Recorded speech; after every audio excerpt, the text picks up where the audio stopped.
Donc 2 informations complémentaires en attendant l'installation. Donc Sandrine Bélier, si je ne me trompe pas, docteur en psychologie cognitive, et Gwendaël Exertier, ingénieur pédagogue, si j'ai bien compris. Donc toutes les deux chez SBT Human Matters.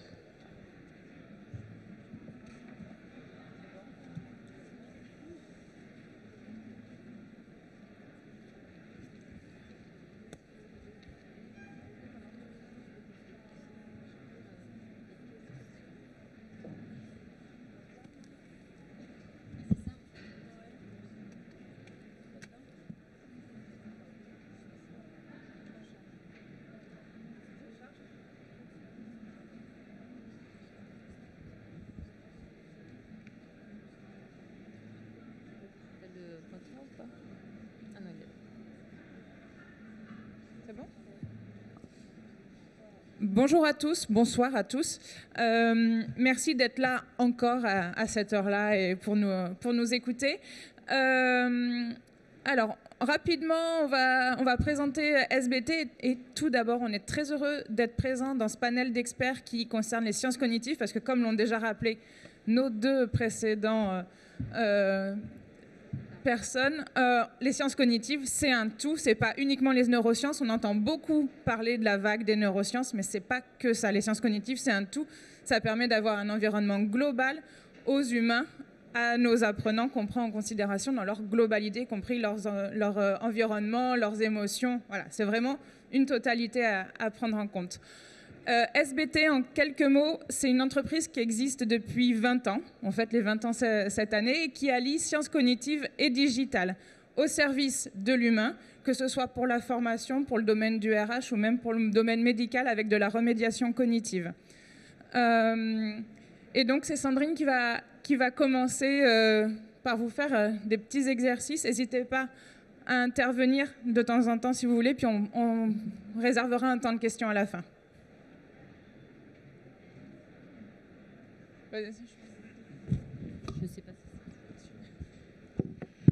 Bonjour à toutes et à tous. Alors un petit exercice, oui, je voulais vous demander donc de choisir une photo qui pourrait représenter pour vous au mieux la définition de apprendre. Alors si je vous présente, voilà, dans un petit coin de votre tête, et prenez la photo qui pour vous représente au mieux apprendre. C'est bon ?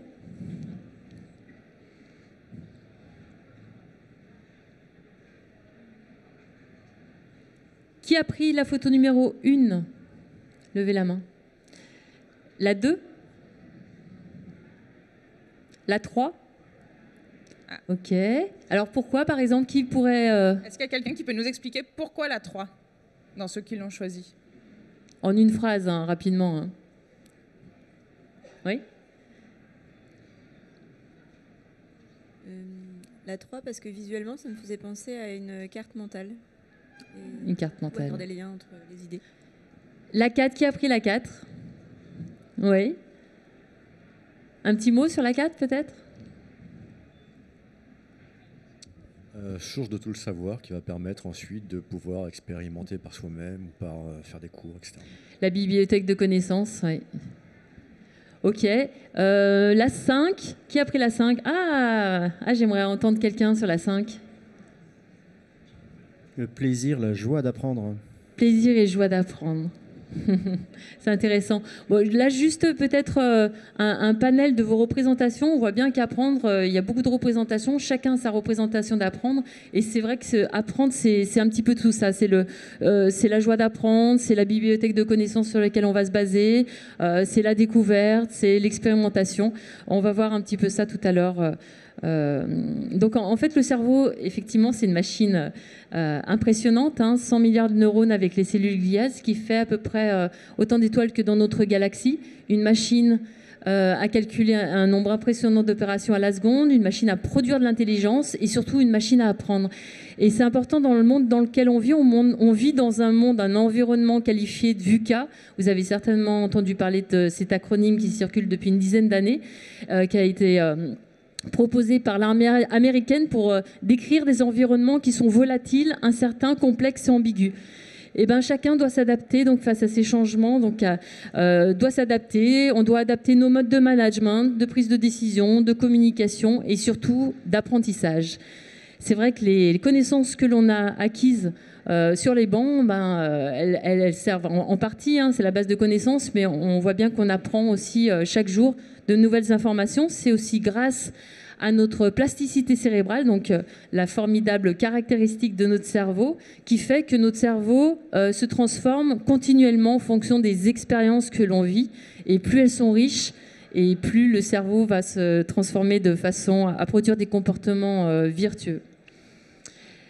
Et en plus, donc, apprendre à apprendre, vous voyez que c'est une capacité qui est une compétence clé du XXIe siècle, donc, qui a été identifiée. Donc là, c'est le Forum Davos. Donc, on doit, chaque personne doit cultiver, doit se développer dans cette de compétences clés de demain, surtout avec l'arrivée de l'intelligence artificielle. On doit développer les compétences qui sont spécifiques à l'homme.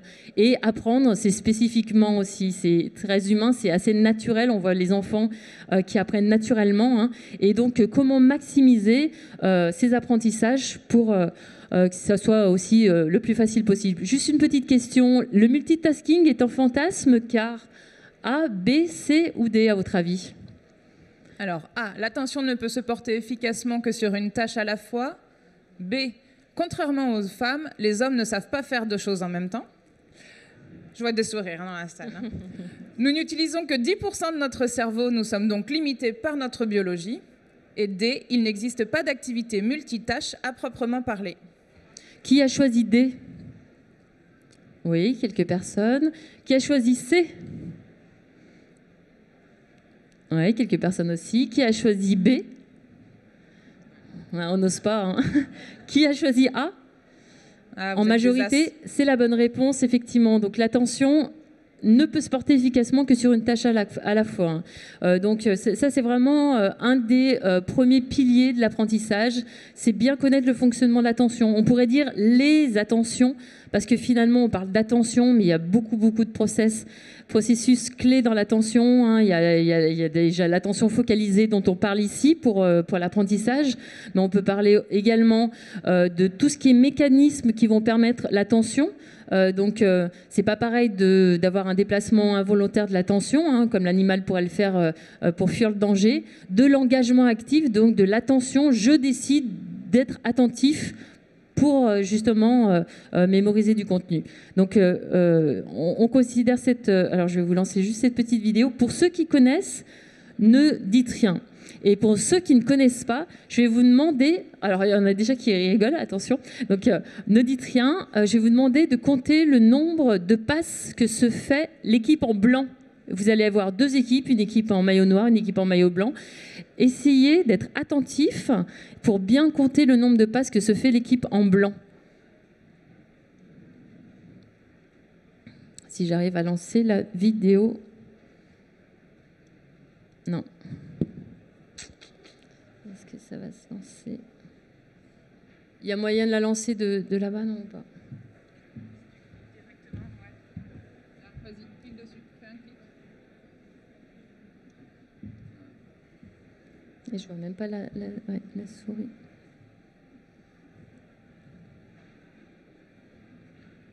Freeze it. Freeze on the switcher.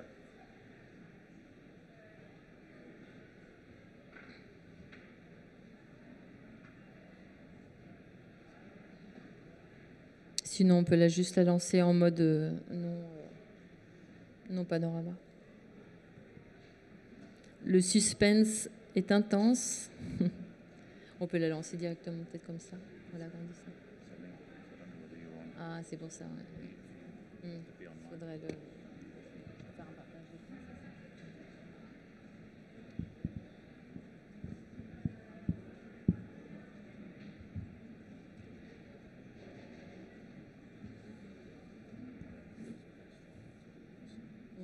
Non, je vais prendre son...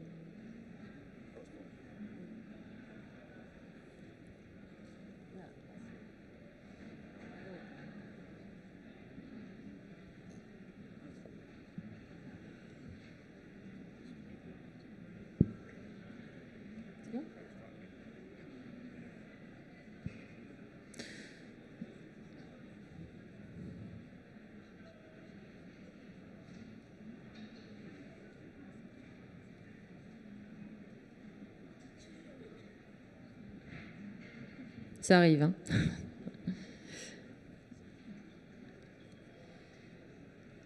C'est tout bon? C'est parti? Allez-y. Équipe en blanc. Concentrez-vous bien.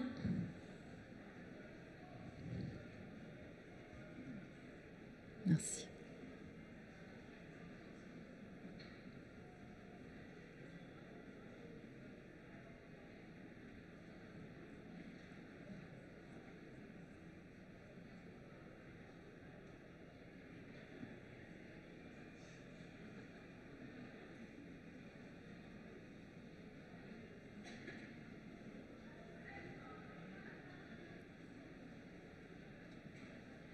Alors, qui a la réponse? 16? 13? Bon, c'était 15. Est-ce que vous avez vu le gorille? Qui n'a pas vu le gorille? Ah, intéressant. Levez la main, soyez pas timide. Qui n'a pas vu le gorille? Ouais, Vous n'êtes pas quand tout même. seul, il y en a derrière, vous inquiétez pas. Il est là, le gorille. En fait, effectivement, on ne mémorise pas ce qu'on ne voit pas. Donc, il faut bien. Alors, cette petite expérience est assez connue pour dissocier l'attention, le fait de focaliser sur quelque chose et d'être justement dispersé sur l'environnement pour éventuellement laisser disperser. On voit bien qu'avec les nouvelles technos, en plus, on a tendance à être un petit peu éparpillé et l'attention disperse, si bien que des fois, on n'est pas assez en attention focalisée pour bien mémoriser. Il faut bien comprendre ici qu'on ne mémorise que ce à quoi on est attentif. Donc, le premier pilier, c'est vraiment cette attention sélective et limitée. Donc, ça fait partie des piliers de l'apprentissage qu'a relevé Stanislas Dehaene. Et donc, c'est fondamental. Une deuxième petite question pour aborder un deuxième des piliers fondamentaux. Hein. Donc, la prime enfance est une période critique pour l'apprentissage, car A, pour le cerveau, tout se joue avant l'âge de 3 ans. B, le stress vécu en bas âge a des répercussions sur les processus d'apprentissage à l'âge adulte. C, surstimuler le cerveau des bébés augmente les chances d'avoir des génies. Et D, si vous oubliez son anniversaire, votre enfant vous en tiendra à rigueur toute sa vie. D, levez la main. Ah, quand même, hein, on sent le vécu. C, non. B, quelques personnes. A, ouais. C'est la réponse B. En fait, le stress vécu en bas âge a des répercussions sur les processus d'apprentissage à l'âge adulte. Et oui, en fait, le fait d'avoir des conditions non favorables à l'apprentissage, où l'enfant donc peut être mis en échec, et des échecs répétés dans un contexte souvent où on est en compétition avec d'autres humains. Et ça fait qu'on a des blocages, notamment des zones préfrontales et donc du raisonnement. Et donc, à chaque fois qu'on va revivre des situations d'apprentissage, même à l'âge adulte, ça peut revenir et nous empêcher d'apprendre correctement. C'est une expérience qui a été mise en place sur des anagrammes. Donc, Nivea, c'est une anagramme de Evian. Et inversement. Et donc, dans un exercice de psychologie cognitive, hein, on met 2 groupes, avec un groupe qui a 3 anagrammes à résoudre, dont 2 qui sont en fait insolutionnables, et puis donc un autre groupe qui a 3 anagrammes faciles à résoudre. Et en fait, donc au premier échec, on demande de lever la main rapidement dès qu'on a fait la résolution d'une anagramme, donc les mains se lèvent, etc. Et pas pour les personnes, bien sûr, qui sont dans le groupe qu'on a biaisé. Et deuxième anagramme, donc toujours en échec. Et là, on commence vraiment à se poser des questions. Donc les personnes qui sont dans le groupe où la solution n'est pas possible, elles commencent à se sentir démotivées, à abandonner, à se sentir un petit peu ridicules, à se demander pourquoi les autres y arrivent et pas soi. On vient de mettre le doigt sur ce qu'on appelle l'impuissance apprise. En 5 minutes, cette expérience nous permet de vivre ce que peut vivre un enfant, un adulte en échec d'apprentissage. Et si bien qu'au 3e anagramme, alors que c'est le même pour les 2 groupes, et ben du coup, ils se sont tellement mis en échec qu'ils mettent même plus de motivation à réfléchir pour résoudre la 3e anagramme.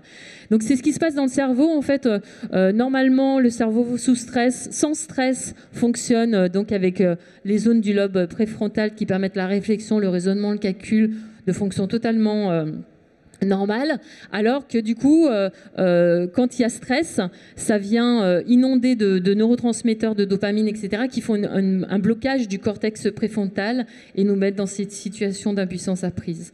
Donc le deuxième levier fondamental, c'est le retour d'informations et les signaux d'erreur, donc un climat de confiance qui permet d'avoir des situations apprenantes.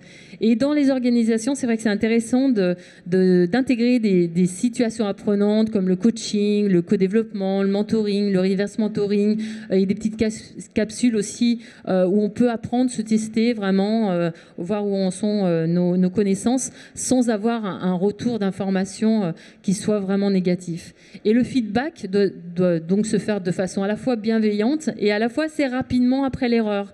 Il doit falloir valoriser ces erreurs-là, donc pas en rester là, pas en rester sur l'échec, mais qu'est-ce que j'ai appris vraiment de ces échecs, de ces erreurs.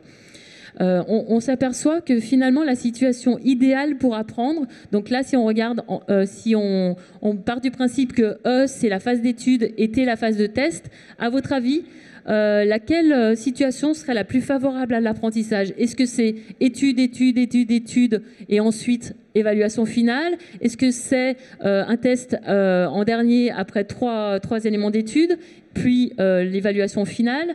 Est-ce que c'est étude, étude, test, test? Ou encore, est-ce que c'est étude, test, test, test et ensuite évaluation finale? Donc à votre avis, l'évaluation finale est meilleure quand on fait 1, 2, 3 ou 4?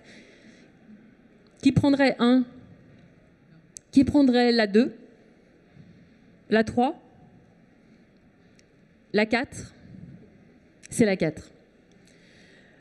C'est bien la 4 qui permet d'avoir une évaluation finale qui est meilleure. On a besoin vraiment de tester, de retester, de encore retester son bagage initial pour arriver. Et c'est comme ça finalement qu'on apprend le plus. On a tous appris aussi de ces erreurs. C'est important aussi de pouvoir tirer les apprentissages de ces erreurs.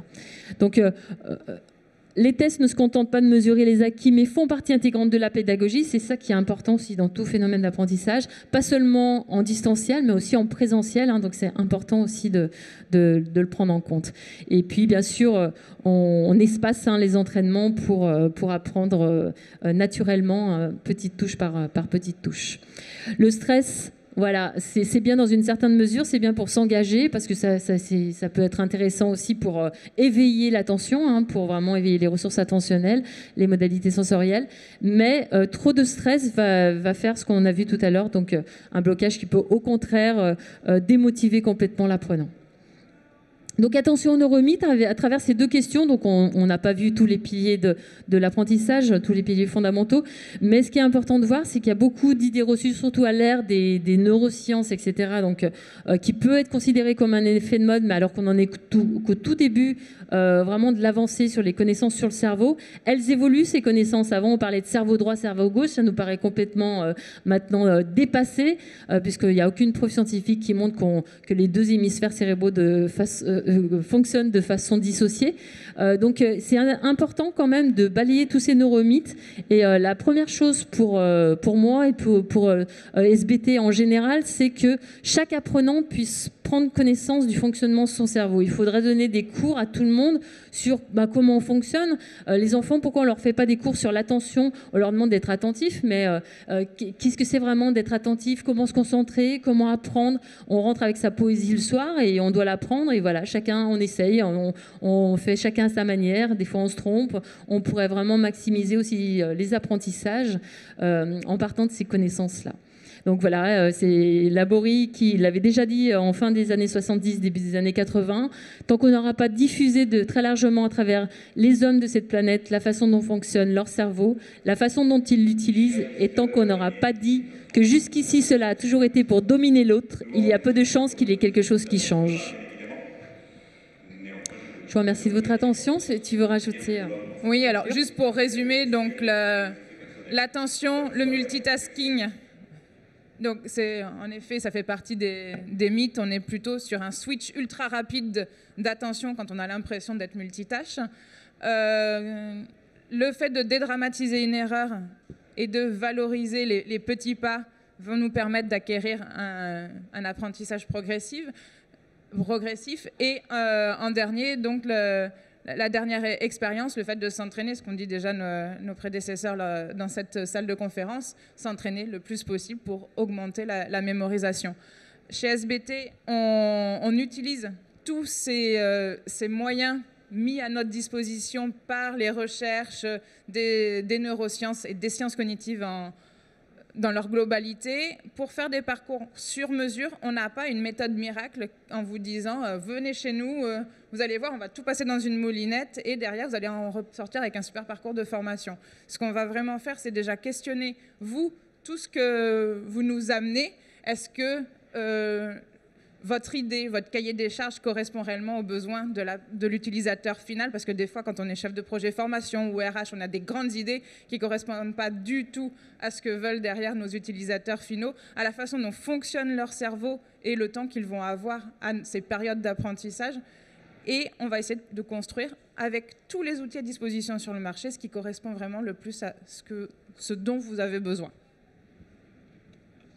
Merci. Alors, on a 10 secondes pour des questions si vous voulez. Sinon, on se retrouve sur le stand E90. Alors là, le salon ferme. Nous, on est là encore demain si vous voulez. Merci à tous. Merci.